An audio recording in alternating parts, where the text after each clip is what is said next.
Online business करना आज की तारीख में आसान है या ऑफलाइन बिजनेस करना आज की तारीख में आसान है? तो 300 रुपए की जो चीज़ मैंने खरीदी है वो अगर मैं 450 या 500 की बेचूंगा तब तक तो मैंने कुछ नहीं कमाया। हम मेरे पास ऐसे ऐसे कॉल्स आते थे कस्टमर के कि मैंने ऐड टू कार्ट कर दिया है प्रोडक्ट और प्रोडक्ट मेरे पास कब आएगा। अगर मैं अपने आईफोन से ऊबर की एक राइड बुक करता हूँ तो मेरे 400 रुपये फॉर एग्ज़ाम्पल लगते हैं। अगर वही राइड मैं एंड्रॉयड फ़ोन से बुक करता हूँ तो मेरे 350 रुपये लगते हैं। और ये खेल आप भी खेलते हो? सच बता दो। बाका बुक्की आपने नाम रखा है, सारे इतने अच्छे अच्छे नाम हैं, वो छोड़ के बाका बुक्की क्यों रखा है? जब अमेज़ॉन और फ्लिपकार्ट इंडिया में आए थे उनको वो मार्केट बनाना पड़ा था।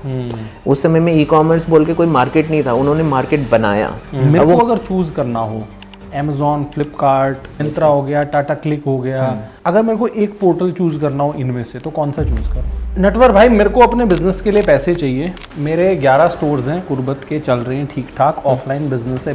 मेरे को पैसे चाहिए बिजनेस के लिए। कैसे पैसे मिल सकते हैं, क्या तरीका है? बोलने में भी शर्म आती थी कि मैंने सीए करके मैं जूते बेच रहा हूँ। इनफैक्ट है ना, जो डिग्री का प्रेशर होता है ना कि यार सीए करके जूते ही बेचने थे तो सीए ही क्यों किया, वो तो फर्स्ट डे पे कर लेते, क्यों 4 साल इतनी मेहनत करी और फिर अब जाके बिजनेस कर रहे हो। हेलो दोस्तों, कैसे हैं आप? स्वागत है आपका मेरे एक और जोरदार पॉडकास्ट में। आज के पॉडकास्ट में आपको खूब सारी लर्निंग मिलने वाली है। How to start new business, या एक एग्जिस्टिंग बिजनेस अगर आपका हो तो उसको कैसे हम अपस्केल कर सकते हैं, पैसा कहां से जुटा सकते हैं, फंडिंग का जो गेम आजकल चल रहा है वो कैसे चल रहा है। तो आज के हमारे गेस्ट बहुत ही स्पेशल है, नटवर जी हैं, जो कि फाउंडर हैं बुका बुकी फुटवेयर ब्रांड के। शार्क टैंक पे जा चुके हैं।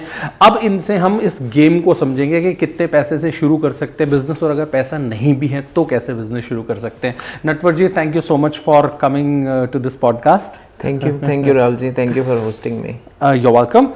सबसे पहले सर, हम आपका ये जर्नी रही कैसे है, आपने कैसे शुरू किया, वो थोड़ा सा जानना चाहेंगे। तो बाका बुकी हमने स्टार्ट किया था 2013 में। 2013 नवंबर के आसपास। उससे पहले बेसिकली है ना, मैं मतलब I was a student at that. तो 2013 मई में मैंने अपनी सीए कंप्लीट करी। और ना सीए कंप्लीट करने के बाद में आई थिंक मई में जब आप अपेयर करते हो 2-3 महीने के बाद में रिजल्ट आता है। तो जैसे सारे स्टूडेंट मतलब एक कोर्स कंप्लीट करने के बाद में एक कैंपस प्लेसमेंट में जाते हैं, वैसे मैंने भी मतलब ना कैंपस प्लेसमेंट के हिसाब से ही मतलब ना जो सीए का अपना इन हाउस कैंपस प्लेसमेंट होता है उसमें अपियर किया, बट जॉब मिली नहीं। तो जब जॉब मिली नहीं तो जहाँ सीए में क्या होता है, आपको 3.5 साल आर्टिकलशिप करनी पड़ती है एक सीए फर्म में। तो मेरी भी है ना आर्टिकलशिप जहाँ से मैंने करी थी, इट वाज नोएडा सेक्टर 18 में मैंने करी थी एक फर्म में। तो मेरे जो प्रिंसिपल थे, तो फिर मैं उन्हीं को अप्रोच करता हूँ कि सर अभी जॉब तो मिल नहीं रही है, जब तक जॉब नहीं मिलती है मैं ऐसे करता हूँ आप ही के अंडर में एज एन मतलब ना as a CA as an employee enrol हो जाता हूँ। जब मेरे को सीए मतलब जॉब मिल जाएगी I will go to the another organisation. तो ये अंडरस्टैंडिंग करके मैंने है ना मतलब वहाँ पर काम स्टार्ट कर दिया। तो बेसिकली वहाँ पर जो काम था that was more into loan liaisoning, loan syndication, जो कि है ना बिग टिकट साइज लोन्स वगैरह करवाते थे होते। तो बेसिकली है ना जो मतलब है ना, क्योंकि एक नया मतलब है ना वो था, मतलब है ना मैं ऑलरेडी वो काम मतलब ऑलरेडी 3 साल से करते हुए आया था और बाद में जाके भी वही काम करना था, तो ऑफिस में थोड़ा टाइम मिल जाता था। तो पॉकेट मनी बेसिकली ये बिजनेस स्टार्ट हुआ पॉकेट मनी के चलते कि बेसिकली पॉकेट मनी ये सोचते कि चलो थोड़ा बहुत और कहीं से इनकम आ जाए, बेसिकली जो अब भी आप मून लाइटनिंग कहते हो।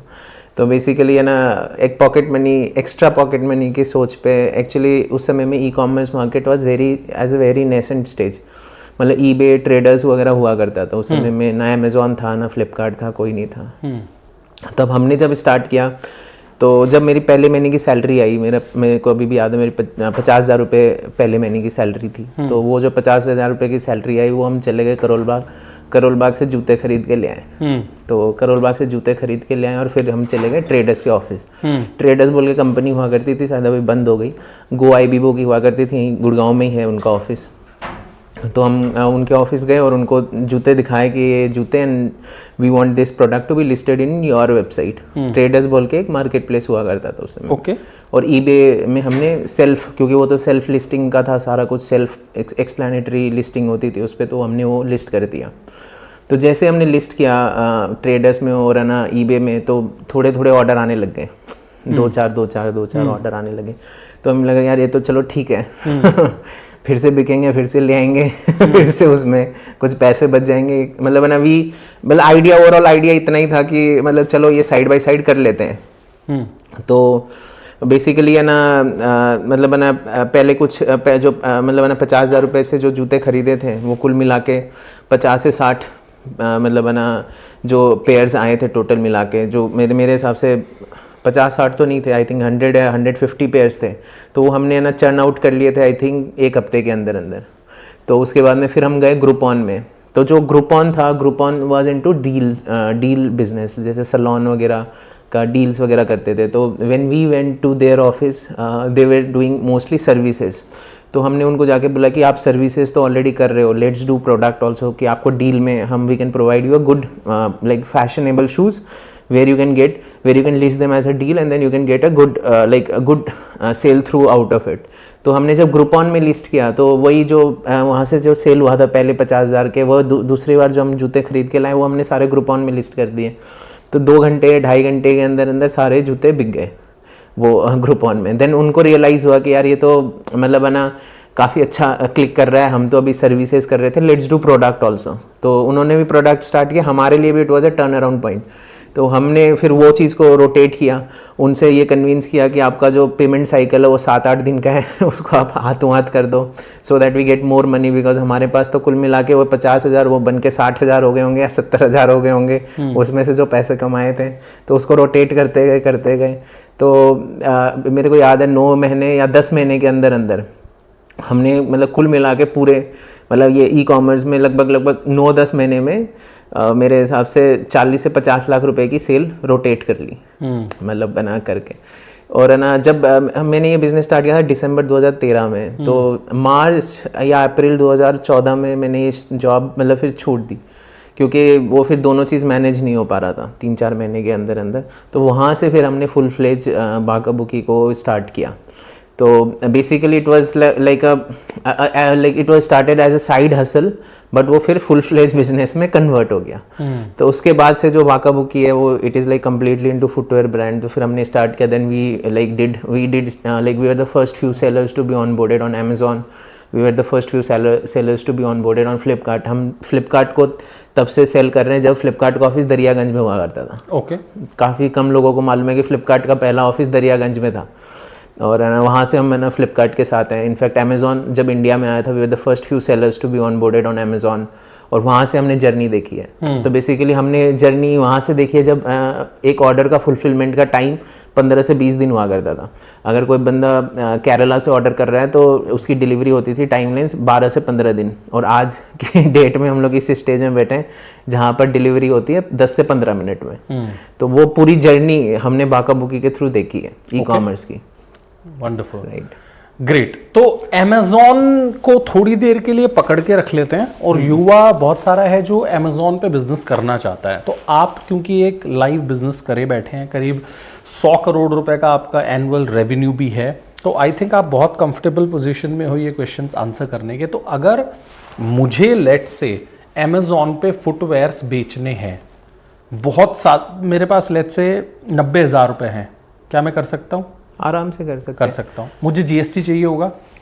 हाँ, इनिशियली अगर आपके प्रोडक्ट में जीएसटी एप्लीकेबल है तो आपको जीएसटी चाहिए होगा। 3,000 उसमें मेरे लगेंगे। हाँ। मेरे पास बच के 87,000। कितने का माल खरीदूं?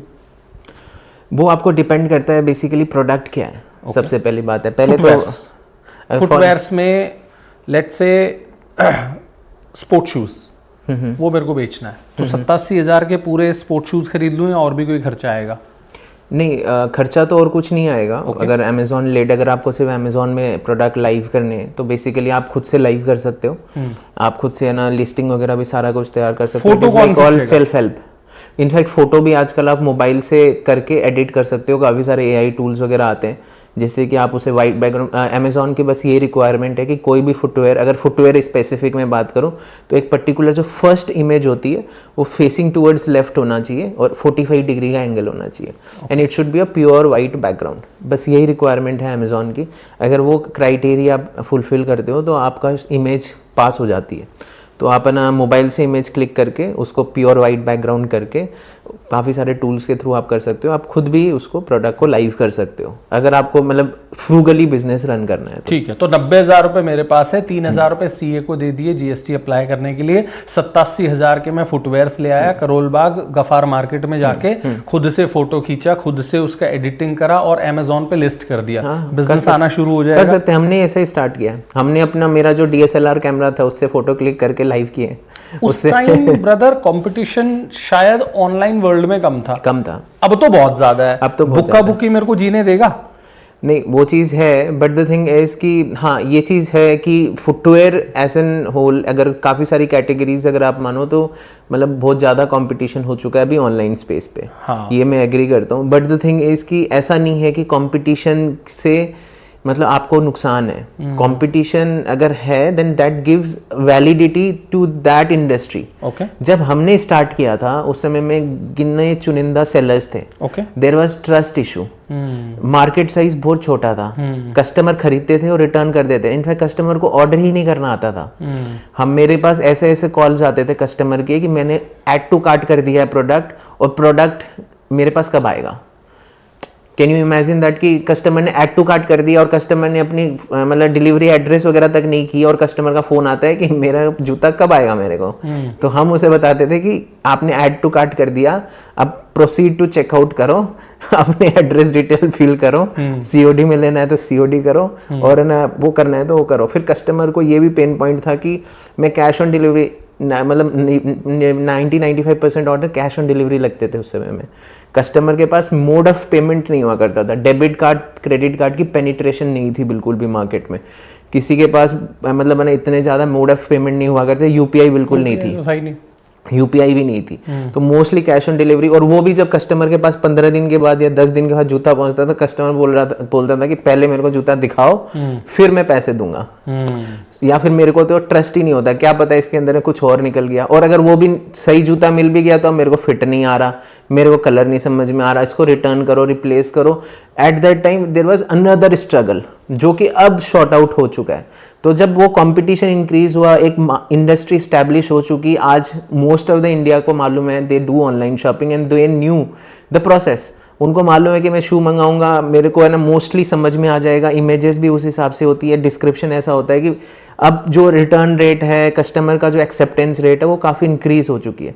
सो ऐसा नहीं है कि कंपटीशन से चीज़ें खराब हुई हैं, कंपटीशन से वो इंडस्ट्री भी वैलिडेट हो गई है। जब अमेजोन और फ्लिपकार्ट इंडिया में आए थे उनको वो मार्केट बनाना पड़ा था।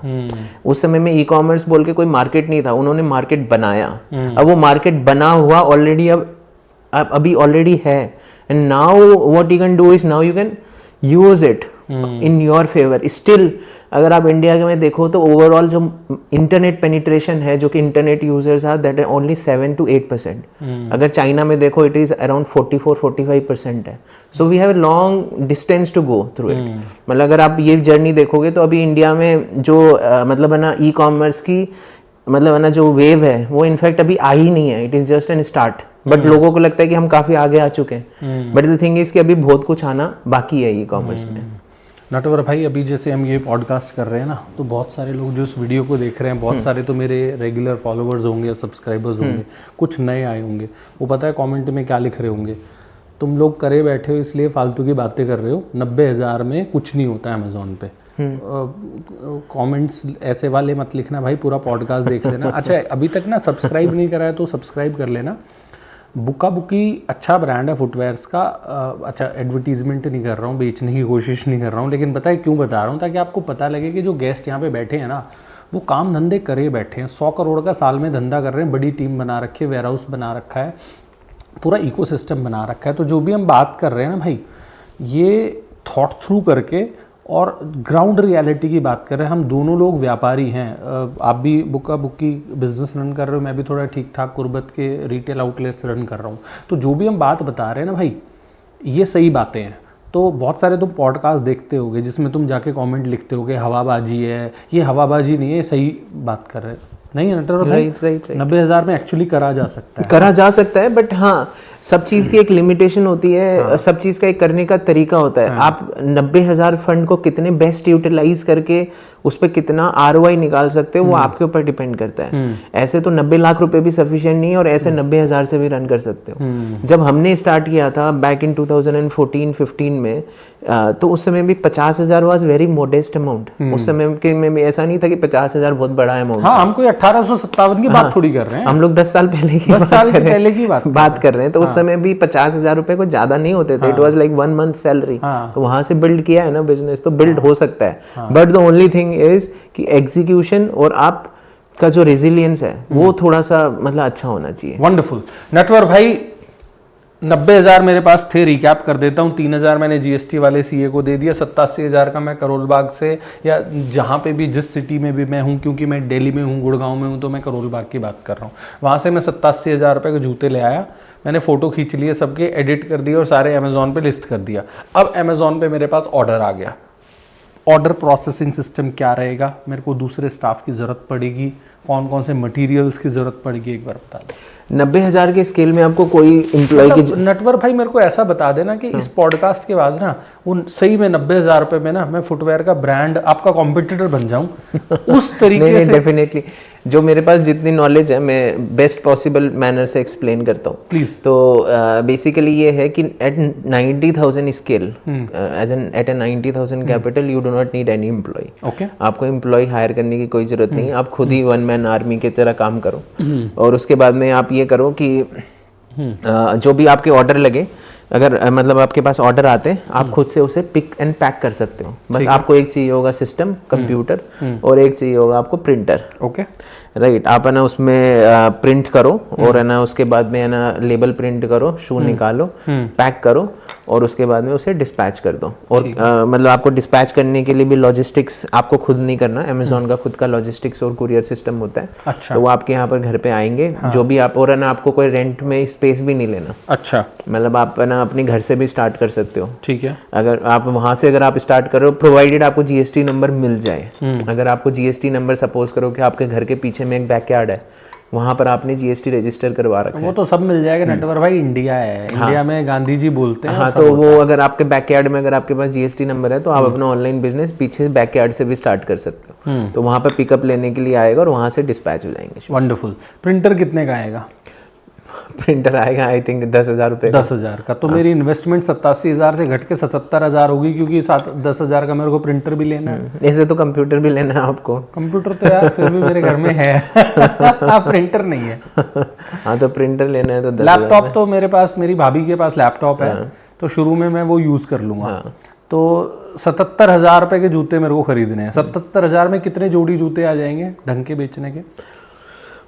डिपेंड करता है। अब शूज तो ऐसे 200 रुपए से भी स्टार्ट हो जाते हैं अगर फैक्ट्री कॉस्ट बोले तो, और है ना ऐसे मतलब अच्छे भी आते हैं, क्योंकि आप जिस स्केल से स्टार्ट कर रहे हो आपको ट्रेडिंग मार्केट से ही खरीदना पड़ेगा। तो ट्रेडिंग मार्केट से अगर आप खरीदोगे तो मेरे हिसाब से आप जो भी आपके पास पैसे हैं आप डिवाइड बाई 250-300 रुपीज़ कर लो। 300 रुपए की खरीद वाले मैंने जूते खरीद लिए।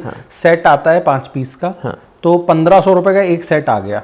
तो 15 पंजे 75, और सेट से ही खरीद पाएंगे आप शू, है ना? तो 15 पंजे 75, मतलब मैं 50 सेट खरीद लूंगा, है ना? 50 सेट मैंने खरीद लिए, 50 अलग अलग डिजाइन, उनकी फोटो खींच के अमेजोन पे डाल दी। प्रिंट लैपटॉप मैंने भाभी से ले लिया, 10,000 का मैंने प्रिंटर खरीद लिया और मेरा ऑर्डर आ गया। मैंने लेबल्स, लेकिन लेबल्स चिपकाने वाले वो भी तो आएंगे, वो भी खरीदने पड़ेंगे 300-400-500 रुपए के, जिसपे लेबल प्रिंट होगा। एक्चुअली क्या है कि वो जो प्रिंटर है वो 2 तरह का होता है। एक तो आपको है ही है कि जो नॉर्मली लेजर प्रिंटर है, एक बारकोड लेबल वाला प्रिंटर होता है। बट मेरे हिसाब से फिर इजी शिप ऑर्डर और जो मतलब ना जिनके पास छोटे सेलर्स होते हैं जो कि स्टार्टिंग में ऑर्डर प्रोसेस करते हैं, मेरे हिसाब से लेजर प्रिंटर से भी ऑर्डर लेबल प्रिंट हो जाते हैं। ठीक है, तो ठीक है, तो ये मैंने 50 एक डिज़ाइन खरीद लिए, फोटो खींच के डाल दिया अमेजोन पे, अमेजोन वाले मेरे ऑर्डर ले गए। ठीक है, अब मेरे पास एक डिज़ाइन अच्छा डिज़ाइन चल रहा है, उसके मेरे पास मीडियम साइज बिक गया, तो वो मैं अमेजोन को कैसे बताऊंगा इन्वेंट्री मेरे किस में कितने साइज? वो उनका एक्चुअली क्या है कि उनका पैनल होता है जहाँ पर आप स्टॉक को अपडेट करते हो तो जो बिकता जाएगा वो रिड्यूस होता जाएगा। अब एक डिज़ाइन मेरा है, उसके 5 पीस बिक गए और 49 आइटम्स ऐसे हैं जिसके कुछ कुछ मान लो बिक रहा है या नहीं बिक रहा। अब मेरे को तो वही रिपीट करना पड़ेगा जिसके 5 बिक गए। अब तो मेरे पास प्रॉब्लम है फुटवेयर इंडस्ट्री में, इसीलिए footwear is a difficult category बोला जाता है, क्योंकि फुटवेयर में एक सबसे बड़ा प्रॉब्लम है कलर और साइज, 2 वेरिएंट है। हर एक में नॉर्मली साइज वेरिएंट होता है। कपड़ों में भी सेम चीज़ है, जूतों में भी सेम चीज़ है। तो जूतों और कपड़ों में यही दिक्कत है कि एक तो सबसे बड़ी बात है कि साइज वेरिएंट और कलर वेरिएंट 2 चीज होती हैं उसमें। कपड़े में तो आप ऑल्टर करके भी भेज सकते हो। मेरे पास अगर मीडियम का ऑर्डर आया और लार्ज पीस रखा हुआ है तो मैं उसको ऑल्टर करके मीडियम का टैग लगा के भेज सकता हूँ। जूते को नहीं ऑल्टर। हाँ, जूता आप नहीं कर सकते। और सेकेंडली ऐसा है कि अगर ना आपने शूज़ मतलब है ना, अगर कपड़ा अगर किसी कस्टमर को रिसीव हुआ और एक साइज़ बड़ा है तो कस्टमर फिर भी रख लेगा। बट अगर है ना जूता है और अगर जूता एग्जैक्टली फिट नहीं आया तो कस्टमर रखेगा नहीं, वो रिटर्न कर देगा। तो जो रिटर्न है वो परसेंटेज वो फुटवेयर कैटेगरी में कंपैरेटिवली सबसे ज़्यादा है। ठीक है। सो हम हमेशा हम लोग ऐसे बोलते हैं जो ओवरऑल फैशन इंडस्ट्री में, अगर ओवरऑल फैशन कैटेगरी में footwear is like most difficult thing, most difficult like category to execute and to deliver. ठीक है। अच्छा, एक चीज़ और बताओ, 300 का मैंने ये ले लिया है फुटवेयर करोल बाग से, अमेज़ॉन पे कितने का रेट लगाना चाहिए मेरे को? ये डिपेंड करता है। अगर आप इनिशियली, अब जैसे अगर आपका ये ऑब्जेक्टिव है कि मेरे को है ना इनिशियली एक है ना रिव्यू एंड रेटिंग्स में बिल्ड कर रहे हैं और है ना एक अच्छे मतलब है ना उसमें वो लेके आने, व्यूज़ लेके आने, तो हो सकता है कि आप बहुत कम मार्जिन में काम करो। आप उसे ना मतलब जितना कॉस्ट टू कॉस्ट उससे थोड़ा सा ऊपर करके आप उसे बेच दो। एक ये है कि आपने उसे और मतलब ना काफ़ी अच्छे प्राइस पॉइंट में बेचा है। तो वो सारा का सारा एक फाउंडर की मेंटालिटी के ऊपर और ब्रांड विज़न और फिर आपका क्या विज़न है और क्या आप चाहते हो उससे, उसके ऊपर डिपेंड करता है। तो वो प्राइसिंग जो फैक्टर है वो टोटली आपकी ही रिस्पॉन्सिबिलिटी है। अमेज़ॉन का कमीशन कितना है? अमेज़ॉन का कमीशन मेरे हिसाब से 15.5% है फुटवेयर में। और उसके अलावा जो शिपिंग है, फिक्स्ड फ़ी है और 2-3 फीस वो लोग लेते हैं। आप 15.5% देते हैं? हाँ, हम 15.5% देते हैं। और क्या देते हैं उनको? 15.5% देते हैं, कुछ फिक्स्ड फ़ी देते हैं और है ना कुछ है ना उसके ऊपर में फिक्स्ड फ़ी होती है जो मार्कअप बोलते हैं वो। एक है ना पिक एंड पैक फ़ी होती है और उसके बाद में एक शिपिंग फ़ी होती है। तो वो ये 3 या 4 चीज़ फीस होती हैं जो कि हमें देना पड़ता है। ये एक पीस पे कितने का हो जाएगा? अगर 100 रुपये के आइटम है तो 15.5 रुपये की तो आपको शिपिंग हो गई और उसके बाद में ना पिक एंड पैक शायद 20 या 30 रुपये हैं। लॉजिस्टिक्स आधा किलो के हिसाब से ये पब्लिश्ड रेट होते हैं अमेज़ॉन के लिए, जो कि सबकी अक्रॉस कैटेगरी सेम होते हैं। अगर जैसे कि अगर फैशन कैटेगरी है तो फैशन कैटेगरी में जो प्राइस है वो अक्रॉस सारे सेलर सेम ही लगेंगे। तो हमारे लिए भी वही है और बाकी चाहे कोई भी एक छोटा सेलर भी स्टार्ट कर रहा है उनके लिए भी सेम चीज़ है। तो वो चीज़ जो फिक्स्ड लगेगी मेरे हिसाब से आधा किलो का 35 या 40 रुपीज़ के आसपास होना चाहिए। मेरे को एग्जैक्टली याद नहीं है बट ये रेट होना चाहिए। तो 300 रुपये की जो चीज़ मैंने खरीदी है वो अगर मैं 450 या 500 की बेचूंगा तब तक तो मैंने कुछ नहीं कमाया। तो मेरे को 500 से ऊपर जब रेट लगाऊंगा तो कमाऊंगा और मेरा डेड स्टॉक भी रहेगा। हाँ, वो बहुत सारे युवा जो इस वीडियो को देख रहे हैं, पॉडकास्ट को देख रहे हैं ना भाई, एक चीज़ का ध्यान रखना, कोई भी बिजनेस करोगे ना उसमें ऐसा नहीं होता कि तुमने 300 रुपये की चीज़ खरीद के और 500 की बेच दी तो 200 रुपये कमा लिया, ऐसा नहीं होता भाई। खर्चे काटने के बाद भी ना उसमें डेड स्टॉक आता है। अब मैं मान लो 50 जोड़ी जूते मैंने खरीदे, 250 पीस मैंने अगर खरीदे थे तो 250 में से खूब कोशिश कर लूंगा तो 200 ही बिकेंगे। लास्ट में जो 5 बच जाएंगे वो तो हेवी डिस्काउंट्स में निकालने पड़ेंगे और 5-7 तो खराब ही हो जाएंगे। बेसिकली यही एक्यूमेंट आपको लेके आना है बिजनेस के अंदर में। अगर आप कोई भी कैटेगरी में स्टार्ट कर रहे हो, इरेस्पेक्टिव ऑफ एनी कैटेगरी, चाहे कपड़ा हो, चाहे फुटवेयर हो, एनीथिंग हो, मतलब है ना ब्यूटी हो, कुछ भी कैटेगरी हो, जो फाउंडर का एक एक्यूमेंट होता है ना कि selecting and bringing styles to the customer to the table should be unique. मतलब आप ऐसा डिज़ाइन लेके आओ मार्केट में या फिर आप ऐसे चीज़ लेके आओ जो कि यूनिक है, जो कि आपको मालूम है कि ये बिकी जाएगी। क्योंकि डेड स्टॉक अगर आप बनाते गए तो कोई भी बिजनेस नहीं चलेगा, स्पेशली रिटेल तो चलना ही नहीं है। तो जो मतलब मेन चीज़ है कि यही जो खूबी है ना वो आपको मतलब ये आपको कोई मतलब सिखा नहीं सकता, ये आपके अंदर ही होनी चाहिए और उसी से ही चलेगी। तो बेसिकली जो सिलेक्शन है ना, selection of designs and presenting them to the customer is the most like most crucial thing in this type of business, कि आप कस्टमर को टेबल पे क्या दिखा रहे हो कि वो आते ही निकल जाए, और अगर आते ही वो अगर अटक गया तो चाहे आप उसे मतलब है ना, फिर तो वो मतलब कूड़े के भाव ही बिकना है। ठीक है। अच्छा, एक बार ऑडियंस से पूछ लेते हैं नटवर भाई, आप लोग भी जूते खरीदते होंगे अपने लिए, अपने पेरेंट्स के लिए, अपनी बंदी के लिए, अपने वाइफ के लिए, जो भी आपकी लाइफ में होंगे उनके लिए, तो क्या यूनिकनेस तुम देखते हो जब स्टोर्स पे जाते हो? ये थोड़ा सा हमें आइडिया दो, तो शायद उस आइडिया को कमेंट बॉक्स में जब हम कमेंट्स पढ़ेंगे तो बुका बुकी में भी शायद इम्प्लीमेंट कर सकते हैं। और मैं जो 77,000 रुपये लगा के स्टॉक खरीद के आपका कॉम्पिटिटर बन रहा हूँ, तो मेरे लिए भी ये मार्केट रिसर्च हो जाएगा। भाई कमेंट में मेरे को जरूर बताओ ना, मतलब नटवर भाई को एक तगड़ा कंपटीशन देते हैं, इनका ऐसा हो जाना चाहिए, इनको ये लगना चाहिए यार मैं तो पॉडकास्ट देने गया था और वहाँ पे तो मैंने एक कॉम्पिटिटर तगड़ा वाला तैयार कर लिया है। नहीं डेफिनेटली मैं भी चाहूंगा कि अगर मेरी मतलब है ना इस वाली पॉडकास्ट सीरीज से अगर कोई भी बंदा अगर स्पेशली अगर इस चीज़ को इम्प्लीमेंट कर लेता है तो मेरे लिए भी it will be like an achievement for हम कर लेंगे नटवर भाई। नहीं डेफिनेटली हम कर लेंगे सही में, फिर मत बोलना कि आपने कंपटीशन दे दिया है। नहीं कर सकते, जब हम कर सकते हैं तो कोई भी कर सकता है। हाँ, तो इनको कंपटीशन देते हैं बुक्का बुक्की का, जैसे वो नहीं होता है रिबॉक का कुछ और बना देते हैं कॉपी करके, एडिडास का एबीबास बना देते हैं, ऐसे हम बुक्का बुक्की का क्या बताएं नाम, और सजेस्ट करो कमेंट में क्या ब्रांड बनाते हैं, और ना इनको कंपटीशन देते हैं। नटवर भाई बहुत मज़ा आ रहा है पॉडकास्ट करके, बहुत लर्निंग मिल रहा है, आई एम श्योर ऑडियंस को भी मिल रहा होगा। अब कुछ क्वेश्चंस पूछ लेते हैं, ऑनलाइन वर्सेस ऑफलाइन। आपका सारा जो बिजनेस मॉडल है ऑनलाइन है, ऑफलाइन प्रेजेंस नहीं है, ठीक है?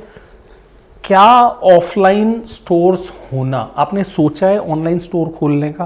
आपने सोचा है ऑफलाइन स्टोर खोलने का? हाँ, नहीं डेफिनेटली हर एक ब्रांड बेसिकली क्या है कि ऑफलाइन का प्रेजेंस सारे ब्रांड्स चाहते हैं। अगर रिटेल में अगर कोई भी कंज्यूमर ड्यूरेबल ब्रांड है तो सारे ब्रांड्स ये चाहते हैं कि हमारा ऑफलाइन प्रेजेंस हो ही हो, क्योंकि ऑफलाइन आपको वैलिडेशन देता है। वो एक ये और कस्टमर के माइंड पे ये चीज़ और एक स्ट्रांगली बैठ जाती है कि हाँ ये ब्रांड के ऑफलाइन स्टोर्स भी हैं, ठीक है, ये ब्रांड मेरे पास की कोई शॉप में या फिर मेरे पास की कोई मॉल पे भी है, and that gives more validation. जैसे हमारे पास भी जो हमारा CRM डिपार्टमेंट है उसमें काफ़ी कॉल्स आते हैं कस्टमर्स की, सब मतलब जो डिस्ट्रीब्यूटर्स हैं कि हमें मतलब है ना शूज़ देखना है, मतलब है ना फिजिकली देखना है लेने से पहले।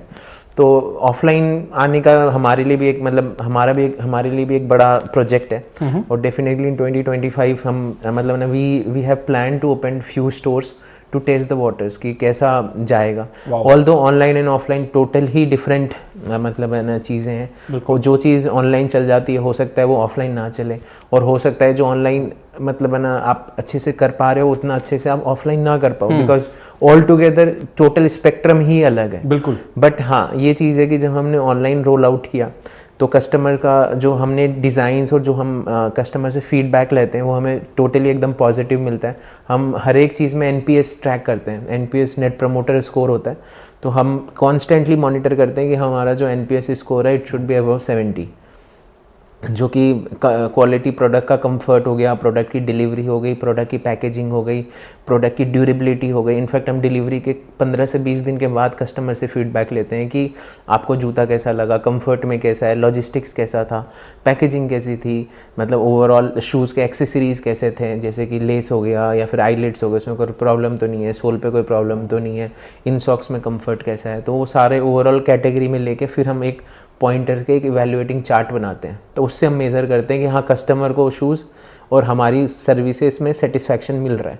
तो वो सिमिलरली अगर हम लोग वो चीज़ कर पा रहे हैं तो डैट मीन्स हमें ये लगता है कि हम ऑफलाइन भी बहुत अच्छा कर लेंगे, क्योंकि हमारे स्टाइल्स बहुत ज़्यादा ही मतलब कस्टमर्स को जो हमारे यूथ है उसके हिसाब से हम डिज़ाइंस बनाते हैं, और मोस्टली हम ऑफलाइन प्लान भी वहीं कर रहे हैं जहाँ पर ज़्यादा यूथ का कंसंट्रेशन है, जैसे कि कॉलेजेस हो गए, दिल्ली यूनिवर्सिटी के कॉलेजेस हो गए, जहाँ पर नियर बाई जहाँ पर यूथ नॉर्मली हैंग आउट करता है, या फिर ना जहाँ पर काफ़ी सारे जेंजी वाले लोग जाते हैं। बहुत बढ़िया है नटवर भाई। अब एक बात बताओ, बाका बुक्की आपने नाम रखा है, सारे इतने अच्छे अच्छे नाम हैं, वो छोड़ के बाका बुक्की क्यों रखा है?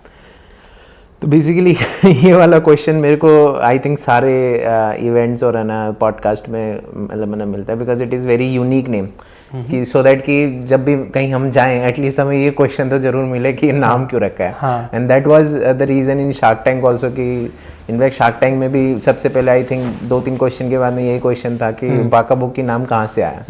तो बेसिकली इस नाम का बेसिकली एज सच तो कोई मीनिंग नहीं है, बट ना we wanted a pairing name. जैसे कि जूते पेयर पे होते हैं, तो हमें भी एक पेयरिंग नेम चाहिए था जो कि राइमिंग हो. तो जो बाका बुकी जैसे कि रिलेट मतलब थोड़ा सा डांस की तरफ रिलेट करता है, तो हमने वो उस हिसाब से.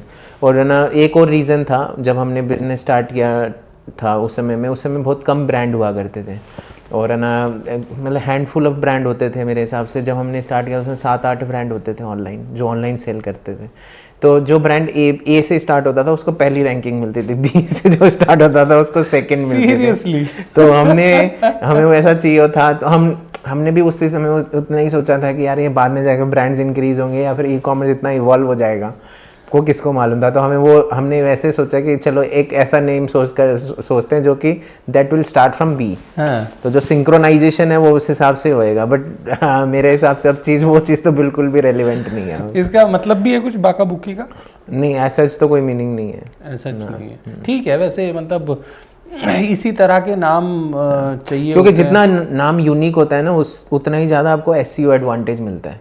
मतलब उतना ही ज़्यादा गूगल उस चीज़ को है ना आपका जो है ना मतलब नाम अगर यूनिक हो तो आप स्टैंड आउट करते हो गूगल सर्चेज में. तो वो भी एक रीज़न है कि that you get a very good results on that. अगर आपका नाम एकदम कॉमन सा नाम है जो कि मतलब है ना बहुत जगह यूज़ होता है, या फिर मतलब it is very generic name, तो वो फिर आपको मतलब SEO वगैरह में एक सर्च रिजल्ट में हेल्प नहीं करेगा. बेवकूफ.com देख लो ना, लोगों को ही बेवकूफ बना दिया. मतलब बेवकूफ बना दिया का मतलब कुछ भी नहीं it is a generic name. Now it has become such a known brand. Funding में मिल गया और खूब पैसा छाप रहे हैं. चुंबक देख लो. आजकल इस तरह के नाम है, टपरी, इस तरह के नाम बहुत चलते हैं. थोड़ा सा क्या है ना, आजकल जो माहौल है वो चेंज हो गया है. यूथ को हर चीज़ में चाहिए मज़े. अब यूथ को ना नारायण मूर्ति नहीं चाहिए, उनको अश्नीर ग्रोवर चाहिए. सॉरी मतलब पता नहीं पॉडकास्ट में नारायण मूर्ति साहब के साथ ये बात के बारे में ये बात बोलनी चाहिए कि नहीं बोलनी चाहिए, लेकिन आजकल काफ़ी मीम्स वायरल होते हैं.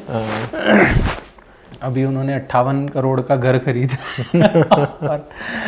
वो अगेंस्ट में वायरल हो रहा है. लोग ये बोल रहे हैं कि तुम हमसे तो 6 days वर्किंग करवा लो और खुद 58 करोड़ का घर लग्जरी घर खरीद के तुम वहाँ पे मज़े ले लो. सॉरी मूर्ति साहब अगर देख रहे हो तो, सुधा मैडम सॉरी अगर वीडियो देख रहे हो तो, लेकिन थोड़ा सा माहौल चेंज हो गया है. तो यूथ को ना थोड़ी इनोवेटिव चीज़ ही चाहिए. तो बुका बुकी मेरे हिसाब से तो बढ़िया नाम है. ओके, अब Amazon, फ्लिपकार्ट, ताम झाम फलाना ढिमका बहुत सारे प्लेटफॉर्म्स हैं. सारे वैसे तो लॉस में हैं. मेरे को अगर चूज़ करना हो Amazon, फ्लिपकार्ट, मिंत्रा तो शायद फुटवेयर्स के लिए उतना नहीं है. नहीं है. फुटवेयर्स के लिए ऑब्वियसली मिंत्रा तो फुटवेयर के लिए ही है. ओके, मुझे ऐसा लगा था कि क्लोथिंग के लिए ज़्यादा है. नहीं, मिंत्रा है. नहीं, फुटवेयर के लिए ठीक है. मिंत्रा हो गया, टाटा क्लिक हो गया, इस तरह के पोर्टल्स हैं. अगर मेरे को एक पोर्टल चूज़ करना हो इनमें से तो कौन सा चूज़ करूँ? मेरे हिसाब से अगर आप एज अ बिगनर हो, like you are starting your e-commerce journey as a seller, तो आई थिंक सबसे ट्रांसपेरेंट एंड जो कि straightforward with clear cut policies जिसकी सेट है, मतलब आपको कुछ मतलब सब कुछ लिखा हुआ है. लाइक आपको कोई चीज़ भी पूछने की जाने की ज़रूरत नहीं है. सब कुछ आप मतलब डू इट योर सेल्फ वाला पोर्टल अगर मैं बात करूँ तो दैट इज़ Amazon, जो कि सब कुछ सारी पॉलिसीज सब कुछ क्लियरली सेट है. वेयरएज इन फ्लिपकार्ट भी आजकल बहुत ज़्यादा उस चीज़ में मतलब अच्छा हो चुका है. तो मेरे हिसाब से फ्लिपकार्ट में भी कोई वैसी मतलब प्रॉब्लम नहीं है. तो Flipkart Amazon equally I think is a good platform to start with. Myntra भी आप कर सकते हो. मिंत्रा भी अब फुल्ली मार्केट प्लेस मॉडल पे आ चुका है, तो मिंत्रा में भी आप कर सकते हो. बट थोड़ा सा मिंत्रा में इनिशियली ऑन बोर्ड करना थोड़ा सा चैलेंजिंग होता है. ओके, इनसे माल ही बेच सकते हैं, पैसे भी कमा सकते हैं? कर सकते हैं आप, बट है ना चांसेस लॉस के हो सकता है ज़्यादा हो, प्रोवाइडेड अगर आप विजिलेंट ना हो तो विजिलेंट होना एकदम ज़रूरी है। और कॉस्ट यूनिट इकोनॉमिक्स में ध्यान रखना बहुत ज़रूरी है कि आपने कितने का बेचा और घर में पैसे कितने आए। आपने तो शायद फंडिंग लिया है। नहीं, हमारी कंपनी टोटली बूटस्ट्रैप्ड है। बूटस्ट्रैप्ड है। शार्क टैंक से भी नहीं लिया था? नहीं, शार्क टैंक से मिली नहीं हमें। मिली नहीं तुम्हें? मिलती तो लेते? मिलती तो ले लेते शायद। कौन लेता है वहाँ से? कोई नहीं लेता। सब मार्केटिंग के लिए जाते हैं और वहाँ पे तो कह के आ जाते हैं, बाद में कोई नहीं लेता, क्योंकि उनके टर्म्स एंड कंडीशंस उन्हीं के फेवर में रहते हैं। एडिटिंग राइट्स उनके पास रहते हैं, कुछ भी बोल दो, कुछ भी दिखा दो, वैसा होता है। बट ना चीज़ें हैं कि हाँ, काफ़ी सारे ब्रांड्स ने उस मीडियम से काफ़ी अच्छा भी किया है। तो वो एज एन शार्क टैंक ऐसा प्लेटफॉर्म है जो कि काफ़ी सारे स्टार्टअप्स को इनफैक्ट हेल्प भी किया है, जिन्होंने उनको एक प्लेटफॉर्म मिला है जहाँ से वो अपनी ब्रांड का कम्युनिकेट कर पाए। आज की डेट में अगर आप, जब हमने बिजनेस स्टार्ट किया था उस समय में हमारे पास क्या था, मतलब इनफैक्ट हमें तो बोलने में भी शर्म आता था, कि बोलने में भी शर्म आती थी कि मैंने सीए करके मैं जूते बेच रहा हूँ। इनफैक्ट है ना, जो डिग्री का प्रेशर होता है ना कि यार सीए करके जूते ही बेचने थे, तो सीए ही क्यों किया, वो तो फर्स्ट डे पे कर लेते, क्यों 4 साल इतनी मेहनत करी और फिर अब जाके बिजनेस कर रहे हो।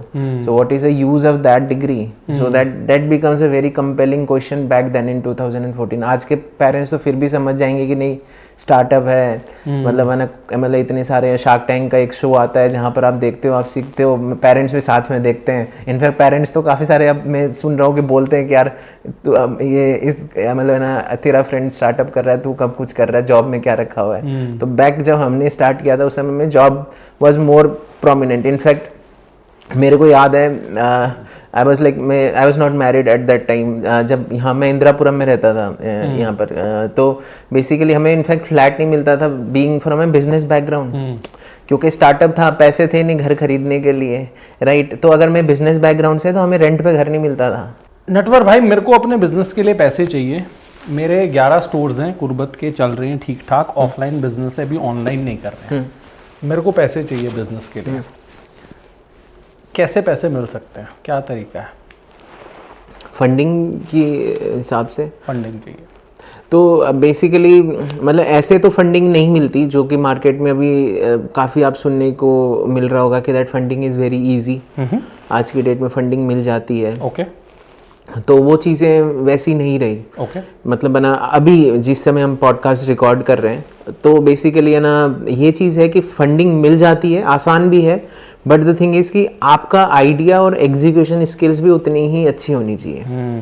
मतलब ऐसा नहीं है कि कुछ भी XYZ आप स्टार्ट कर रहे हो और आपको फंडिंग कोई पैसे दे देगा, तो वो चीज़ भी नहीं है जो कि मार्केट में मिल रहा है कि यार कुछ भी स्टार्ट करो पैसे मिल जाएंगे। ऐसा नहीं होता। ऐसा नहीं। द थिंग इज़ दैट मतलब आपका आइडिया यूनिक हो ना हो, एग्जीक्यूशन सॉलिड होना चाहिए, और जो फाउंडर है उसमें दम होना चाहिए। तो अगर एग्जीक्यूशन सॉलिड है और है ना आइडिया में दम है, तो बेसिकली आप एक ना प्री रेवेन्यू पे भी कितने जनों को फंडिंग मिली है, कितने जनों को अगर आपने एक अपनी दम पे कुछ रेवेन्यू लेके आके कुछ प्रॉफिट अर्न करके आप प्रूव कर देते हो, तो बेसिकली आपका जो फंडिंग वाला सिस्टम है वो थोड़ा सा और पुख्ता हो जाता है।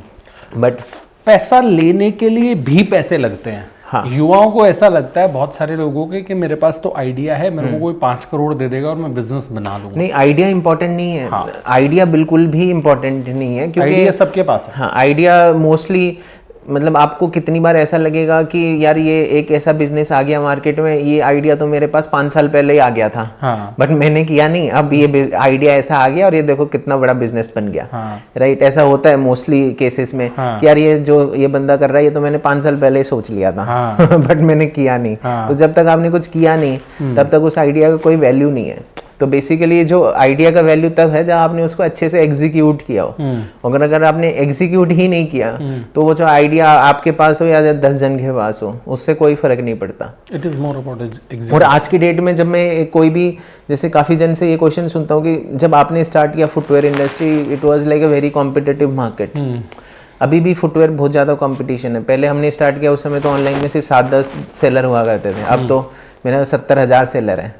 अमेजोन में, तो still competition is there, but the overall industry भी इंक्रीज हो रही है। इनफैक्ट काफ़ी सारे लोग ऑनलाइन शॉप कर रहे हैं, इनफैक्ट मार्केट भी इस्टेब्लिश हो गई है। तो बेसिकली कंपटीशन से डरने से कुछ नहीं होगा, competition validates the market, it gives your product more validity. In fact अगर आपके पास ऐसा आइडिया है जो कि और कोई नहीं सोच पा रहा और किसी को समझ में नहीं आ रहा और इतना यूनिक आइडिया है, तो इनफैक्ट आप ज़्यादा रिस्क में हो सकता है कि वो आइडिया आपका, आप तो सोच पा रहे हो बट वो आइडिया प्रैक्टिकली पॉसिबल ही ना हो इम्प्लीमेंट करना, क्योंकि वो ऐसा आइडिया जो कि आपके दिमाग में तो आ रहा है बट औरों के दिमाग में आ नहीं रहा। दैट मीन्स कहीं ना कहीं हो सकता है कि आप सेल्फ क्वेश्चन जरूर कर लो कि वेदर ये आइडिया एग्जीक्यूट भी हो सकता है या नहीं हो सकता, और उस चीज़ की मार्केट में वैल्यू भी है कि नहीं है। राइट, तो ऐसा ही है बेसिकली। इसमें एक अराउंड एक ना नॉर्मली एक चीज़ भी है जो कि हमने खुद अपनी जर्नी में विटनेस किया था। हमने ना 2017-18 के राउंड में जेबोंग में सेल करते थे। पहले एक जेबोंग.com हुआ करता था यहीं गुड़गांव में, जहाँ उनके ऑफिस में आते थे, तो वहाँ पर है ना जेबोंग के साथ एक ऑफिस हुआ करता था फूड पांडा का। फूड पांडा बोल के अभी भी है, साउथ ईस्ट एशियन कंट्रीज़ में फूड पांडा है। It is an international company. वो इंडिया में आया था for an food delivery business. तो उस समय में जोमेटो बेसिकली है ना ये रेटिंग्स रिव्यू दिया करता था रेस्टोरेंट्स का, और स्विगी तो था ही नहीं। तो जब बना फूड पांडा ने बिज़नेस स्टार्ट किया, तो उसने एक वैसा बिज़नेस स्टार्ट किया जिसका मार्केट ही नहीं था इंडिया में, फूड डिलीवरी थिंग। तो उसने मार्केट क्रिएट करने की कोशिश करी। और मार्केट क्रिएट करना is an most difficult task. एक छोटा बिजनेस नहीं कर सकता। एक अमेज़ॉन, फ्लिपकार्ट भी तब चला जब अमेज़ॉन उसके सपोर्ट पे आया। अगर हो सकता है अगर अमेज़ॉन आता ही नहीं तो हो सकता है फ्लिपकार्ट इतना सक्सेसफुल नहीं हो पाता, क्योंकि अमेज़ॉन ने और फ्लिपकार्ट ने और स्नैपडील बाकी सारी ने मिलके वो मार्केट क्रिएट की है। तो वही चीज़ फूड पांडा ने किया। फूड पांडा ने कोशिश करी कि मैं मार्केट क्रिएट करूं फॉर फूड डिलीवरी, बट क्योंकि उसका एग्जीक्यूशन अच्छा नहीं था, आइडिया वाज वेरी यूनिक, इतना यूनिक आइडिया था कि कोई करता ही नहीं था इंडिया में उस समय में, बट क्योंकि एग्जीक्यूशन अच्छा नहीं था तो जो सब्सिक्वेंट प्लेयर आए उन्होंने उस बेनिफिट को रीप किया। तो एक फूड पांडा ने जो एक मतलब ना स्टार्ट किया, उसको जो एग्जीक्यूट अच्छे से किया वो किया जोमेटो ने, स्विगी ने, जो कि आज मतलब ना फूड डिलीवरी में मतलब एक पाइनियर है। अब वैसे ही अगर आप देखो तो ई कॉमर्स में भी सेम चीज़ हुआ। जब कंपटीशन नहीं था उस समय में ग्रुपॉन था जहाँ से हमने काम स्टार्ट किया, स्नैपडील था जहाँ से हमने काम स्टार्ट किया, बट आज स्नैपडील भी नहीं है, ग्रुपॉन भी नहीं है, ट्रेडर्स भी नहीं है, ईबे भी नहीं है, सब बंद हो चुके हैं क्योंकि execution was not that great. वो ऐसा नहीं है कि आपने एक यूनिक आइडिया लेके चल रहे हो तो आप सबसे आगे निकल जाओगे। अगर आपके बाद में अगर आपकी आइडिया को लेके दूसरे जन भी आते हैं बट वो अच्छे से एग्जीक्यूट करते हैं तो हो सकता है कि वो काफ़ी आगे निकल जाएं आपसे। इंडिया की मार्केट भी तो नटवर भाई कैसी है ना, लोग ऑर्डर ही इसलिए करते हैं कि कल शादी में पहन के परसों वापस कर देंगे।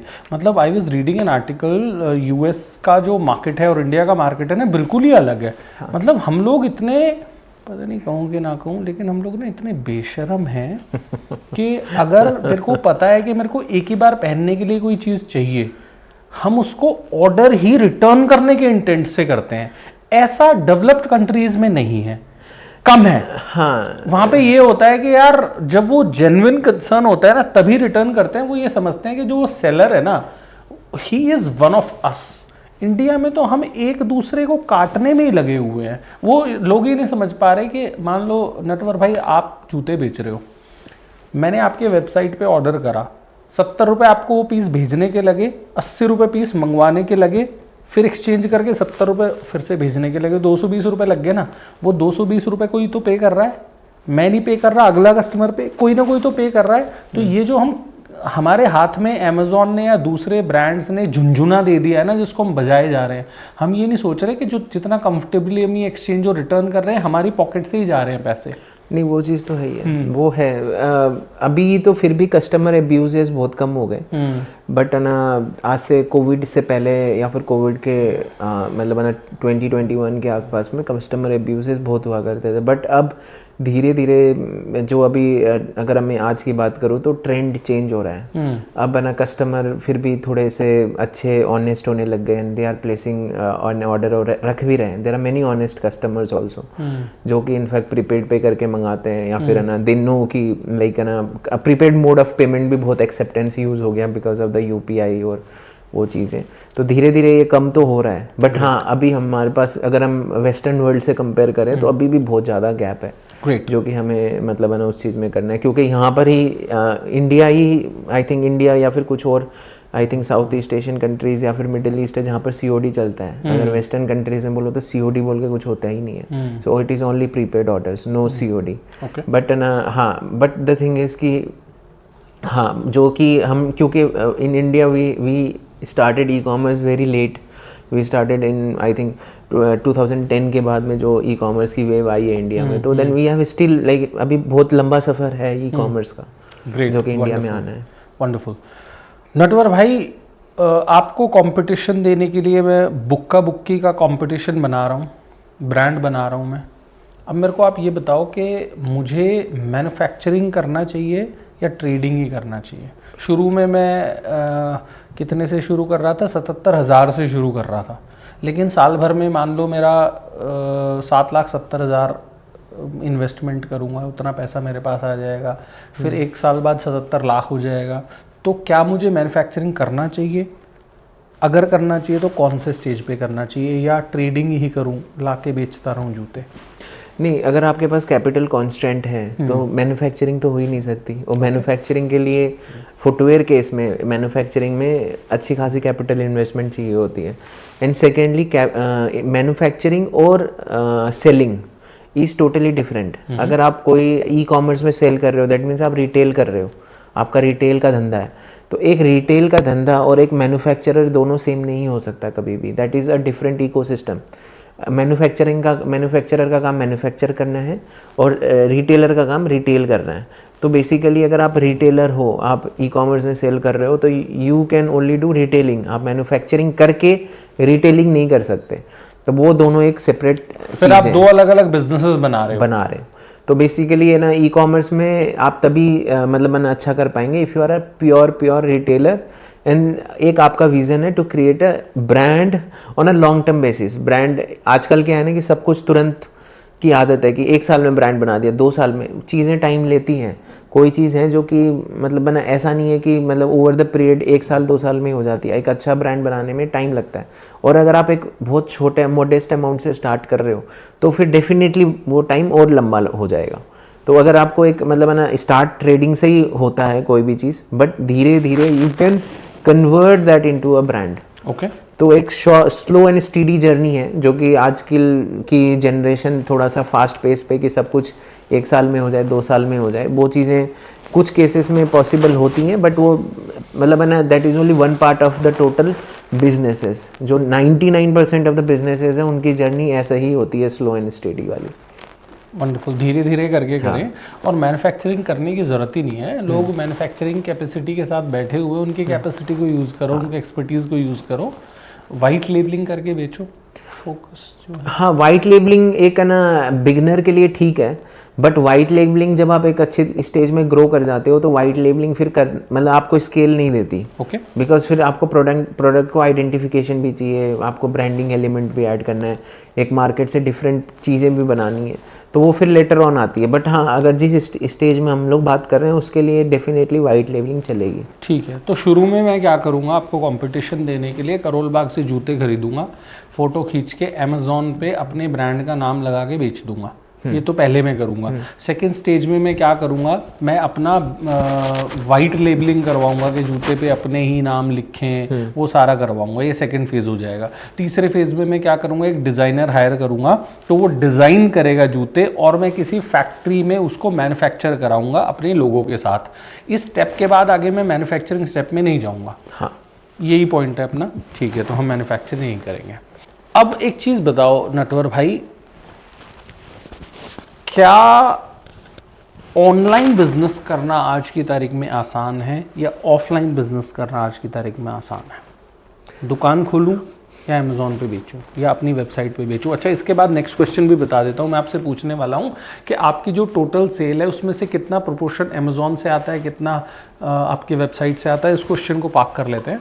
लेकिन अभी ये बता दो, आप ऑनलाइन ज़्यादा आसान है या ऑफलाइन ज़्यादा आसान है और प्रॉफिटेबल कौन सा है? दोनों ही बिजनेसेस के अपने एडवांटेज डिसएडवांटेज हैं। ऑफलाइन भी आसान है, ऑनलाइन भी आसान है। ओके। अगर इंटेंशन अच्छा है तो आप दोनों ही बिजनेसेस कर सकते हो। मेरे को नहीं लगता दोनों में ही डिफ़िकल्टी है। आई थिंक ऑनलाइन में थोड़ा सा क्योंकि सब कुछ है ना, मतलब बैंक से होता है, जीएसटी वगैरह सब कुछ है, तो आपको एक इनिशियल स्टेज में ऑफलाइन में वो एक लिवरेज मिल जाती है, जो कि ऑनलाइन में वो लोग डे वन से मांगते हैं। तो वो वहाँ पर जाके थोड़े से, अगर लीगल कंप्लाइंसेस की बात करूँ तो ऑनलाइन में थोड़े ज़्यादा है, ऑफलाइन में थोड़े कम है। बट बिजनेस दोनों ही आसान है, दोनों ही मतलब है ना, एक पर्टिकुलर सेट ऑफ स्किल से कोई भी एक आदमी, बेसिक आदमी स्टार्ट कर सकता है। Okay, right. आपका जो बिजनेस है उसका कितना परसेंट बिजनेस जो धंधा है वो आपके ओन वेबसाइट से आता है, कितना परसेंट ऐप से आता है, कितना परसेंट अमेजोन से आता है, वो थोड़ी सी इंसाइट। हमारा 40% बिजनेस हमारी वेबसाइट से आता है। 60% टोटल सारे मार्केट प्लेसेस से आता है। अमेजोन से कितना आता है? अमेजोन से मेरे हिसाब से जो 60% है, वो 60% का मेरे हिसाब से 35-40% आता है। 30% आता है। 30% वहाँ से आता है। ऐप से भी कुछ परसेंट आता है? हाँ, वो जो 40% है वो टोटल हमारी वेबसाइट और ऐप से ही आता है। वेबसाइट और ऐप से आता है। वेबसाइट और ऐप का प्रोपोर्शन बताना चाहेंगे? हाँ, ऐप हमने अभी रिसेंटली लॉन्च किया है। अच्छा। मेरे हिसाब से 5-6 महीने हुए हैं, बट काफ़ी अच्छा रिस्पांस आ रहा है ऐप के थ्रू। हमारे डाउनलोड्स वगैरह भी काफ़ी ज़्यादा इंक्रीज़ हो गए हैं अभी रिसेंट में, एंड काफ़ी अच्छा एक्सपीरियंस भी है, तो लोगों को काफ़ी अच्छा पसंद आ रहा है। तो वो मतलब जो प्रोपोर्शनेट है वो चेंज हो रहा है। पहले आज से 5-6 महीने पहले इट वाज कम्प्लीटली वेबसाइट से ही ऑर्डर आते थे, बट अब धीरे धीरे ऐप यूज़र्स बढ़ते जा रहे हैं। तो अब मेरे को लग रहा है कि 30-35%, जो 40% है उसका 30-35% सेल्स हमारी ऐप से आ रही है, 60% या 65% सेल थ्रू वेबसाइट आ रही है। ऐप से क्यों करा रहे हो सेल? वेबसाइट में क्या प्रॉब्लम था? ऐप में हम थोड़ा सा और पर्सनलाइजेशन एक्सपीरियंस दे सकते हैं कस्टमर्स को। और है ना, ऐप हमेशा थोड़ी सी फास्ट होती है कंपैरेटिवली वेबसाइट। वेबसाइट में इंटरनेट स्पीड थोड़ी सी ज़्यादा अच्छी चाहिए होती है कंपैरेटिवली ऐप के थ्रू। ऐप है ना, थोड़ी सी उसमें स्पीड थोड़ी अच्छी चलती है। सेकेंडली, पर्सनलाइजेशन का एक काफ़ी अच्छा रोल होता है ऐप में।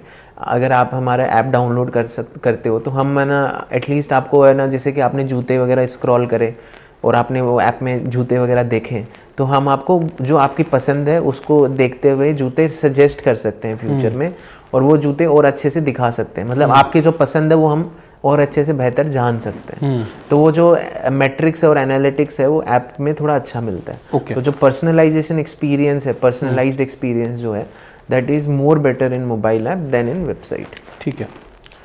अगर मैं अपने आईफोन से ऊबर की एक राइड बुक करता हूँ तो मेरे 400 रुपये फॉर एग्ज़ाम्पल लगते हैं। अगर वही राइड मैं एंड्रॉयड फ़ोन से बुक करता हूँ तो मेरे 350 रुपये लगते हैं। और अब तो ये सीक्रेट नहीं है, लोगों को पता चल गया है कि महंगे फ़ोन से जब तुम चीज़ ऑर्डर करते हो तो रेट ऊपर आता है, सेम चीज़ को ऑर्डर एंड्रॉयड फ़ोन से या सस्ते फ़ोन से करते हो तो कम रेट आता है। ये खेल आप भी खेलते हो? सच बताना। नहीं, हाँ, नहीं, मैंने भी ये चीज़ सुना। आई थिंक ये महीने पुरानी न्यूज़ है। तो मेरे को मतलब समझ में आया कि कुछ फ्लिपकार्ट के कुछ है ना यूज़र्स को ऐसा दिखा कि कोई प्रोडक्ट महंगा मिल रहा है वहाँ पर फ्लिपकार्ट का, वो सस्ता मिल रहा है। हमने ऊबर ओला सब पे टेस्ट किया है, इट इज़ वैलिड। अच्छा, वैलिड।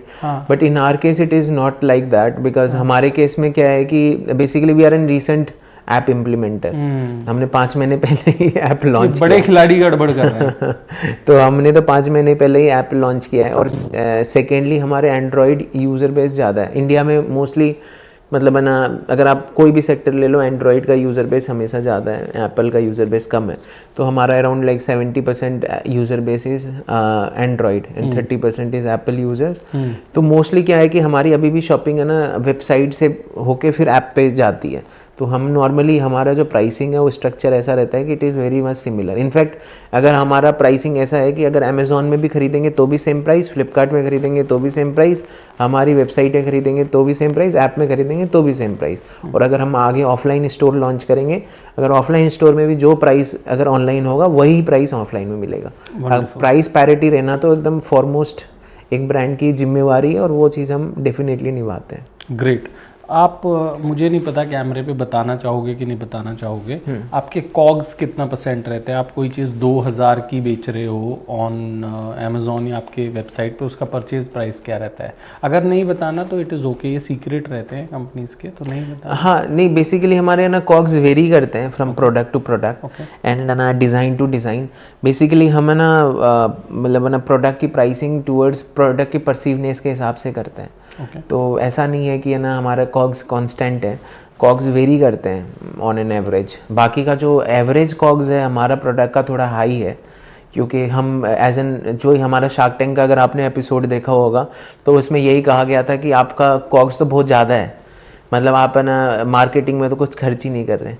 तो हाँ, हम है ना बेसिकली मार्केटिंग में ज़्यादा खर्च नहीं करते, हम कस्टमर को वैल्यू डिराइव करने में ज़्यादा करते हैं। तो हम हमेशा ये कहते हैं we are a product led company rather than a marketing company. हम मार्केटिंग में बहुत कम खर्च करते हैं और प्रोडक्ट में ज़्यादा खर्च करते हैं। तो हमारा कॉग्स ऑन थोड़ा हायर साइड में है कंपैरेटिवली। अगर आप इंडस्ट्री की बात करो तो हमारा कॉग्स हमेशा ज़्यादा रहता है, सो दैट कि हम कस्टमर को, अगर कस्टमर को हाथ में जूता मिले तो एक वैल्यू फॉर मनी लगे। तो वो चीज़ हम हमेशा ध्यान रखते हैं। इसीलिए हमारा रिपीट रेट भी, अगर आप वेबसाइट पे देखोगे, हमारा आई थिंक इंडस्ट्री से हाईएस्ट रिपीट रेट है। जूते की कैटेगरी में भी हमारा रिपीट रेट 30% है। So that is an exceptional repeat rate. वो इसीलिए है क्योंकि हम जो प्रोडक्ट जब कस्टमर को हाथ में मिलता है तो कस्टमर को लगता है कि हाँ, अगर मैंने 1000 रुपये दिए तो मेरे को 1200 रुपये की चीज़ मिली है। तो वो चीज़ हम इंश्योर करते हैं। नटवर भाई, इंडियन मार्केट की हमने बात कर ली, ऑनलाइन बिजनेस की बात कर ली, ऑफलाइन बिजनेस की बात कर ली। इंडिया के बाहर एक बहुत बड़ा बिजनेस है, बहुत बड़ा मार्केट है। इंडिया का यूथ उसके बारे में बहुत ज़्यादा नहीं जानता है, उसके बारे में बात कर लेते हैं। आप अपने आर्टिकल्स इंडिया से बाहर बेचते हैं? हाँ, हमने रिसेंटली स्टार्ट किया है। ओके। एक साल पहले हमने स्टार्ट किया है in middle east countries. Okay. तो अभी हम लोग है ना दुबई और सऊदी कर रहे हैं। ओके। प्राइसिंग कैसे आप डिफरेंट करते हैं वहाँ के लिए? सो बेसिकली अगर आप है ना मिडिल ईस्ट बोलो तो मिडिल ईस्ट स्पेशली दुबई और है ना सऊदी, स्पेशली अगर दुबई की बात करो तो Dubai is just like an extension of India basically. मतलब है ना इंडिया +1 मैं कहूँगा। तो बेसिकली इंडिया दुबई अगर आप सेल करते हो तो ज़्यादा कुछ डिफरेंस नहीं है। Most of them are those who are buying are Indians only. तो मतलब है ना Dubai market is very different and it is similar, very much similar to just like an Indian market. हाँ, सऊदी में थोड़ा सा डिफरेंट है, but again it is a very good market to explore. तो हम लोग ने दुबई और सऊदी किया और काफ़ी अच्छा रिस्पॉन्स आ रहा है हमारे पास। हम लोग प्राइसिंग नॉर्मली है ना टोटल जो एक्सपेंसेस होता है उसको टोटल करके वहाँ पर क्या है थोड़ा सा बैकग्राउंड रिसर्च करके उस हिसाब से प्राइसिंग करते हैं। हाँ, ज़्यादा प्रीमियम नहीं मिलता स्पेशली इन मार्केट्स में, बट हाँ जितना आपके खर्चे हैं वो रिकवर प्लस एक डिसेंट प्रॉफिट मिल जाता है। तो कस्टमर आपके वेबसाइट पे जाके कंट्री सेलेक्ट करता होगा? नहीं, हमने ना उनके हिसाब से अलग स्पेसिफिक ही वेबसाइट बना। अभी तक हम अमेज़ॉन से कर रहे थे, amazon.ae और amazon.sa। अच्छा। अब हम अपनी वेबसाइट ही बना रहे हैं उनके कंट्री के स्पेसिफिक, जैसे कि .sa.ae वाली वेबसाइट, जिसमें कि है ना हम वहाँ पर मतलब है ना डायरेक्टली अपनी वेबसाइट से सेल कर पाएँ। अच्छा, तो दुबई आप जो सेल कर रहे हैं वो अमेज़ॉन से सेल कर रहे हैं, और कोई शू अगर आप इंडिया में फॉर एग्जांपल 2000 का बेच रहे हैं तो दुबई में उतने के आसपास ही बेच रहे हैं? नहीं, ऑफ कोर्स ज़्यादा बेच रहे हैं। तो जो ज़्यादा प्राइस है मतलब वो इतना ज़्यादा भी नहीं है। जैसे कि फॉर एग्जांपल अगर कोई शू 2000 का बिक रहा है इंडिया में, तो अगर आप यूएस मार्केट पे कंपेयर करेंगे तो वो ऑलमोस्ट डबल हो जाता है या डबल से भी ज़्यादा हो जाता है। बट ये मिडिल ईस्ट मार्केट में इतना ज़्यादा लिवरेज नहीं मिलता आपको। सो बेसिकली हम लोग ना अगर जो हमारा रहता है रेशियो, जैसे कि हम लोग अगर यहाँ पर कोई भी 2000 का शू है तो जो आउट ऑफ पॉकेट और ज़्यादा जो एक्सपेंसेस होके वो लगा के 2800-2900 रुपीज़ में आई थिंक बेच रहे हैं। इतने में आप बेच रहे हो? ठीक है। और अपने वेबसाइट से अभी आप नहीं बेच रहे हो? हाँ, ठीक है। मज़ा आ रहा है बाहर बेच के? नहीं, ऑफ कोर्स। और मेरे हिसाब से इंडिया से अभी जब से मतलब ना ये कोविड की बाद से जो सिनेरियो है, I think Indian merchants are doing really very good in offline trades. जो ओवरसीज ट्रेड्स में, और काफ़ी अच्छे अच्छे मर्चेंट्स हैं जो कि काफ़ी अच्छा धंधा बना रहे हैं बाहर में. It is all together a very good. और क्योंकि अब मतलब ना ई कॉमर्स के थ्रू आप ना कहीं यहाँ से बैठे बैठे सब कुछ मैनेज कर सकते हो. आप कंटेंट यहाँ बना सकते हो, एड्स यहाँ से रन कर सकते हो, यहाँ से माल भेज सकते हो. दुबई हम next to next day delivery दे रहे हैं, यहाँ से भेजे हुए product. Saudi next to next day delivery दे रहे हैं. 2-3 दिन में डिलीवरी दे रहे हो इंडिया से? हाँ, इंडिया से. तो अगर है ना, और प्लस आप रिटर्न का भी आराम से कर सकते हो क्योंकि इन कंट्रीज़ में रिटर्न भी होता है. तो वो चीज़ें सारा कुछ मेरे हिसाब से अब बहुत ईजी है करना, क्रॉस बॉर्डर ट्रेड. तो मेरे हिसाब से डेफिनेटली एक्सप्लोर करना ही चाहिए, और ये बहुत अच्छी अपॉर्चुनिटीज़ है आई थिंक. और आगे वाले साल में जो बोल रहे हैं ना, ई कॉमर्स अभी बहुत लंबी जर्नी है. तो ई कॉमर्स अभी यही चीज़ है जो कि अभी अनटैप्ड है, जो कि टैप होनी बाकी है, दैट इज़ ओवरसीज़ मार्केट. और काफ़ी सारे इंडियन मर्चेंट्स हैं जो कि अब ओवरसीज़ भी एक्सप्लोर कर रहे हैं. ओके, दिल्ली से दुबई मेरे को एक पार्सल भेजना है, एक जोड़ी जूते का, क्या शिपिंग कॉस्ट आएगा? डिपेंड करता है वॉल्यूमेट्रिक वेट पे. आप वाला कोई पैकेट ले लो. हाँ, जैसे हमारे वाले शूज़ नॉर्मली 2 किलो 2.5 किलो पे जाते हैं, तो मेरे हिसाब से इट विल कॉस्ट अराउंड 550 650. 550 एक बार भेजने का. एक्सचेंज आ गया तो 550 दोबारा लग गया, फिर से भेजना पड़ गया तो 550 दोबारा लग गया. तो ये तो 1650 रुपये तो मेरे शिपिंग में ही. हाँ, बट ना सारे कस्टमर्स एक्सचेंज और रिटर्न नहीं ऑप्ट करते. कुछ ही कस्टमर्स हैं जो कि जिनको साइज़ में इशू आया या फिर जूता समझ में नहीं आया तो रिटर्न या एक्सचेंज करते हैं. तो वो रेशियो बहुत कम रहता है.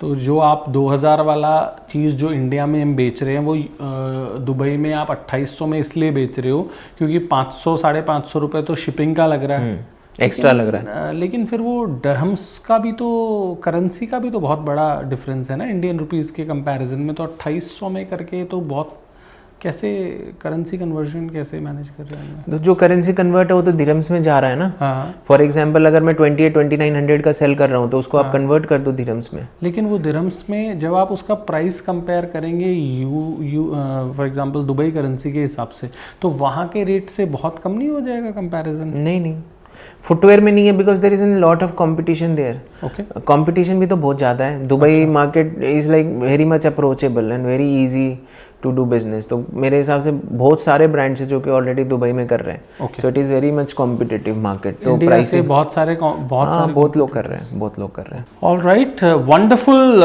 नटवर भाई, मज़ा आया ये पॉडकास्ट करके. मुझे लग रहा है कि यूथ को एक डायरेक्शन मिला होगा कैसे बिजनेस कर सकते हैं, स्पेशली फुटवेयर का बिजनेस करना हो तो कैसे कर सकते हैं. वैसे तो बिजनेस सब जनरली होते हैं, एक स्ट्रैटेजी होती है, एक प्लान ही होता है. अब जिसको बेचना है वो फॉर एग्जांपल फुटवेयर्स की जगह घड़ियाँ अमेज़ॉन पे बेच ले, उससे कोई खास फ़र्क नहीं पड़ता है. अब कोई टिप्स जो आप नटवर भाई इस पॉडकास्ट को ख़त्म करते हुए यूथ को देना चाहते हैं बिजनेस से रिलेटेड? आई थिंक हमने काफ़ी चीज़ डिस्कस कर ली. और एक तो सबसे अच्छा है कि 90,000 में कैसे बिजनेस स्टार्ट करा जाए. हाँ. तो मैं डेफिनेटली चाहूँगा कि इस पॉडकास्ट के माध्यम से एटलीस्ट मेरे को एटलीस्ट पर्सनली कोई रीच आउट करे कि ये मैंने पॉडकास्ट सुना और ये मैंने बिजनेस किया. देन आई थिंक मेरे को लगता है पॉडकास्ट की जो मतलब मेहनत है वो सफल हो जाएगी. तो सेकेंड चीज़ है कि अगर मैसेज की बात करूं जो कि यूथ को, तो बेसिकली है ना यही चीज़ है जो कि आई थिंक मैंने ड्यूरिंग दिस मतलब अपना पॉडकास्ट भी बताया कि द फर्स्ट थिंग इज़ कि आइडिया इंपॉर्टेंट नहीं है, एग्जीक्यूशन इंपॉर्टेंट है. So this is the one thing that I apply in my journey also and it worked really well. And secondly थोड़ा सा resilience होनी ज़रूरी है. Business मतलब basically है ना, एक वो है ना कि शाहरुख खान मतलब है ना बनता हुआ कोई नहीं देखना चाहता, जो शाहरुख खान बन गया उसको लोग देखना चाहते हैं. तो जो वो जर्नी है वो इजी नहीं है. कोई भी बिजनेस की जर्नी आपको सीधी नहीं मिलेगी. It will be ups and down. तो जो बनने के बाद में जब आप एक चीज़ अचीव कर लेते हो उसके बाद में लोग आपको जानने लगते हैं. बट उसकी पुरानी वाली जर्नी जो आपने मेहनत करी हुई है वो लोग नहीं जानते.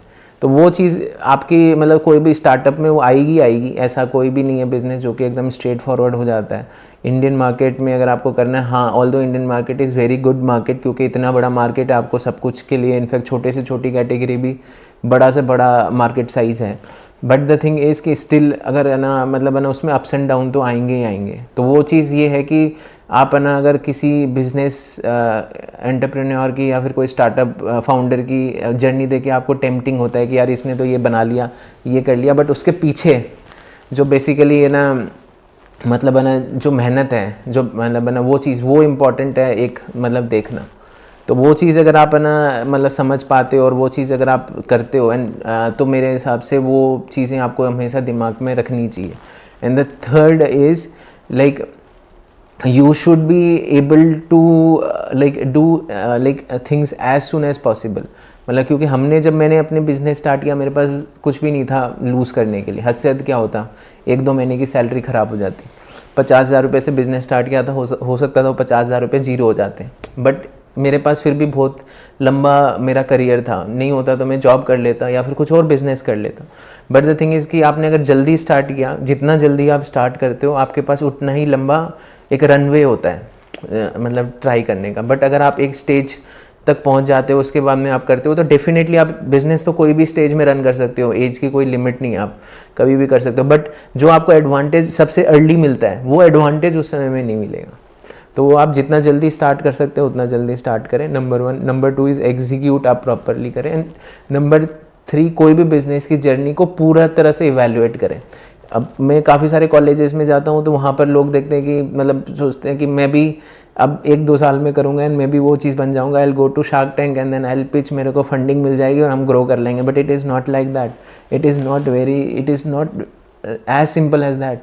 मेहनत करनी पड़ेगी मतलब चीज़ें तब जाके कुछ सालों के बाद में स्लो एंड स्टीडीली चीज़ें डेवलप होती है, फिर आपका एक रिकग्निशन और वो चीज़ आने लगता है। वंडरफुल। तो जो इस पॉडकास्ट को अभी तक देख रहे हैं, thank you so much for watching the entire podcast. And I am sure जब बहुत सारा यूथ जो है वो इधर उधर की एक्टिविटीज़ में इन्वॉल्व है, आपने बिजनेस से रिलेटेड इस पॉडकास्ट को देखा, so I am sure you are on the right track. आप सीखना चाहते हो, लाइफ में कुछ करना चाहते हो। And thank you so much Natwar भाई, आपने ग्राउंड रियलिटी यूथ को बताया है। Actually we are making a contribution in this society. जो लोग एक्चुअली सीखना चाहते हैं उनको बहुत सारी चीज़ें सीखने को मिली होंगी, क्योंकि आप भी बिज़नेस करके बैठे हो, मैं भी बिज़नेस करके बैठा हूँ, तो हम एक्चुअल जो ग्राउंड रियलिटी है वो लोगों को बता रहे हैं। So thank you so much for coming for this podcast.